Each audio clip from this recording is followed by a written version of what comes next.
Imagine this, a place so silent that even your own heartbeat feels too loud, a world where shadows don't just follow you, they breathe, they wait, and sometimes they whisper. In this story, we step into a reality where survival isn't about strength alone. It's about holding on to the very last shred of humanity, even when everything else is being torn away. The first thing you notice is the air, thick, heavy, almost alive. Every breath feels stolen, borrowed from something ancient.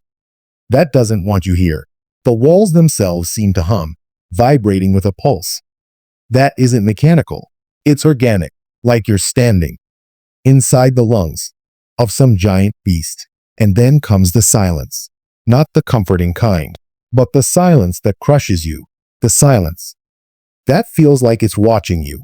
It's in this suffocating void that our people live, humans, who have already lost everything that could be taken from them. Families, homes, even names. What's left? Just the will, the refusal to be broken. But here's the terrifying truth. In this place, sacrifice never ends. Even when you think you've given everything, there's always more demanded of you. And that is where the story truly begins. The chamber we stand in isn't just a room. It's a test, a cruel machine, designed not of gears and wires, but of faith and fear. The walls are covered in carvings, ancient marks that glow faintly, as if mocking the humans trapped within. Each symbol weighs down the air, pressing against the mind, whispering, submit, surrender, obey. But the humans don't kneel. They don't cry. They stand, silent, but unyielding. Because what more can you take from someone who has already given everything? That's when the atmosphere changes. The air grows colder, sharper, biting against the skin. A low hum rises, like the sound of 1,000 voices, chanting just beyond hearing. The chamber awakens, one by one. The lights overhead flicker, not with electricity, but with something far stranger.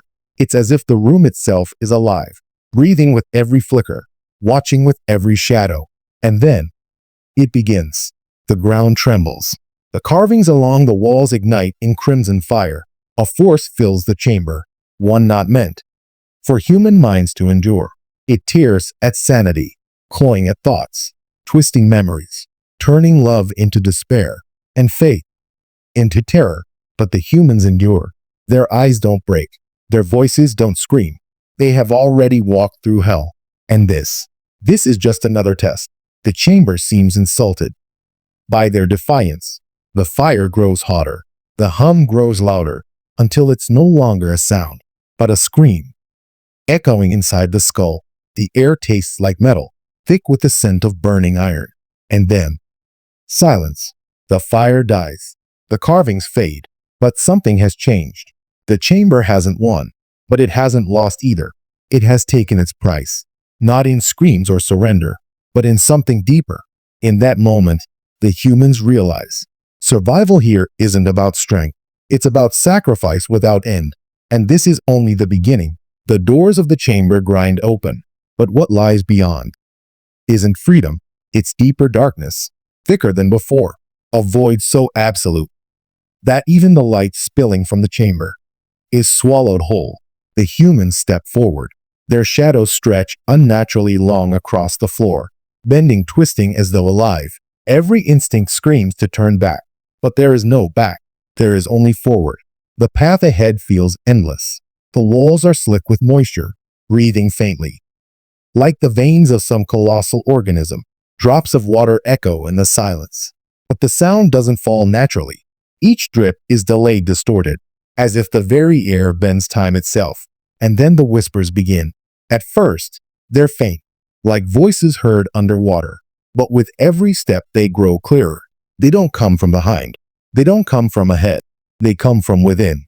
Each human hears their own voice, twisted, mocking, reminding them of every weakness, every regret.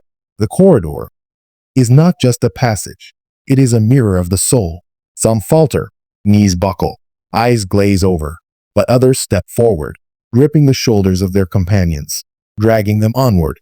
Because in this place, survival isn't personal. It's collective. No one moves alone. No one stands alone. after what feels like hours. The corridor widens into a vast hall. The ceiling disappears into shadows, so high it seems infinite. The ground is cracked, scorched with symbols burned deep into the stone. At the center stands a structure, something like an altar but wrong. It pulses alive, its surface shifting like flesh, trying to take shape. Bones jut from its sides, human and not quite human. Bound into the stone itself, it is not built, it is grown. And as the humans approach, the altar awakens. The floor splits open. Black smoke pours out, swallowing the air, filling lungs with poison and fear. Figures emerge from the mist, shapes not entirely solid, half shadow, half flesh. Their eyes burn with hunger, but not for food, for faith, for the fragile spark of humanity itself. The first shadow strikes, moving faster than thought, but the humans do not scatter. They stand together, forming a wall of defiance. No weapons, no armor, only the will to endure, and that is what saves them. The shadows claw and tear, but every time one falters, another human steps in, dragging them back, holding the line. The battle is not fought with blades. It is fought with sheer refusal. With every heartbeat, the shadows weaken. With every breath, the humans remain, until finally, silence. The smoke recedes. The altar dims. The shadows collapse into nothing. And for a moment there is peace. But peace here is a lie. The peace doesn't last. It never does. The altar begins to shift again, its surface rippling like liquid metal and torn flesh. The bones embedded within twist and snap, reforming into something new. A figure rises, not of stone, not of flesh, but of fire. Its body flickers with heat, molten veins burning through a frame of shifting steel and bone. Every step it takes scorches the ground. Its voice is not a sound. It is a weight, pressing into the skull, breaking thought, demanding submission. Bow, it whispers. Submit or be unmade. The humans do not move. They stand, eyes locked on the burning figure. And in that moment, something happens. From the cracks beneath their feet, light emerges. Not the crimson fire of the altar, not the poisonous smoke of the chamber, but a pure, white glow. It spreads, flowing into their skin, burning into their flesh. A mark, not of surrender, but of defiance. The fire figure roars. The hall trembles. Walls split open, revealing glimpses of the underground city beyond. A city in ruins. Towers of bone and steel rise into the darkness above. Bridges hang broken. Rivers of black sludge crawl through the streets. Everywhere shadows move, watching, waiting. But among the ruins are humans, standing, surviving, even in the heart of despair. They endure. The figure of fire steps back. Its roar echoes through the city, but its flames dim. It does not vanish, but it retreats, because it has learned the truth. These humans cannot be broken, not by fire, not by shadow, not even by the endless hunger of the domain. Their sacrifice is eternal, but so is their resistance. And as the city breathes in silence, the story doesn't end. It only waits, because in the domain, peace is always a lie.